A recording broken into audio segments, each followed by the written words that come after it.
বাংলাদেশ সরকার এবং জাতিসংঘের মানবাধিকার বিষয়ক হাই কমিশনারের কার্যালয় এর মধ্যে মানবাধিকার মিশন স্থাপন সংক্রান্ত ৩ বছরের সমঝোতা স্মারক সই হয়েছে।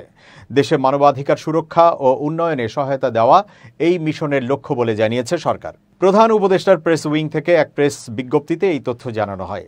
সরকারি প্রতিষ্ঠান এবং বেসরকারি সংগঠনগুলোকে প্রশিক্ষণ ও কারিগরি সহায়তা দেওয়াই হবে মানবাধিকার মিশনের মূল উদ্দেশ্য। বিজ্ঞপ্তিতে বলা হয়, জাতীয় ও আন্তর্জাতিক মানবাধিকার সংক্রান্ত বাধ্যবাধকতা পালনে বাংলাদেশকে সহায়তা করাই এই উদ্যোগের লক্ষ্য।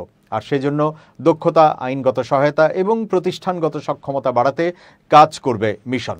2024 সালের জুলাই-আগস্টে সংঘটিত গুরুতর মানবাধিকার লঙ্ঘনের প্রেক্ষাপটে জবাবদিহি ও সংস্কার প্রতিষ্ঠার ধারাবাহিক অঙ্গীকার হিসেবেই সরকার এই উদ্যোগ নিয়েছে বলে জানানো হয়।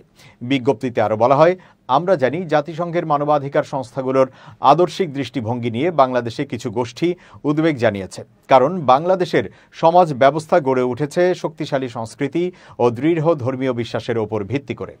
বিজ্ঞপ্তিতে বলা হয়, যে কোনো আন্তর্জাতিক অংশীদারিত্বকে এই মূল্যবোধগুলোর প্রতি শ্রদ্ধাশীল হতে হবে বলে মত দিয়েছেন নাগরিকরাও। সেই প্রেক্ষাপটে OHCHR এর মিশন কেবল গুরুতর মানবাধিকার লঙ্ঘনের প্রতিরোধ ও জবাবদিহিতা নিশ্চিতে জোর দেবে, বিশেষত পূর্ববর্তী সরকারের আমলে সংগঠিত অপরাধের বিষয়ে। এই মিশন দেশের আইনি, সামাজিক ও সাংস্কৃতিক কাঠামোর বাইরে কোনো সামাজিক এজেন্ডা বাস্তবায়ন করবে না। বিজ্ঞপ্তিতে বলা হয়, আশা করি মিশন সব সময় স্বচ্ছতা বজায় রাখবে এবং স্থানীয় অংশীজনদের নিয়ে সমন্বয় করে কাজ করবে। জাতিসংঘ বাংলাদেশের সংস্কৃতি ও ধর্মীয় বাস্তবতাকে পুরোপুরি সম্মান জানিয়ে কাজ করার প্রতিশ্রুতি দিয়েছে।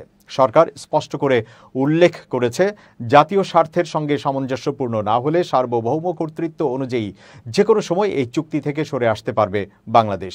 বিজ্ঞপ্তিতে উল্লেখ করা হয়, যদি পূর্ববর্তী সরকারের আমলের সময় এমন একটি কার্যালয় থাকত, তাহলে বিচার বহির্ভূত হত্যা ও প্রকাশ্যে গণহত্যার মতো অনেক অপরাধ সঠিকভাবে তদন্ত, নথিভুক্ত ও বিচারের আওতায় আনা যেত।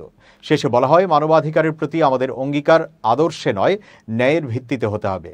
বাংলাদেশ সরকার এই অংশীদারিত্বকে একটি সুযোগ হিসেবে বিবেচনা করছে, যার মাধ্যমে দেশের প্রাতিষ্ঠানিক কাঠামো শক্তিশালী হবে এবং আইনের শাসন ও নাগরিক অধিকার রক্ষায় সক্ষমতা বাড়বে।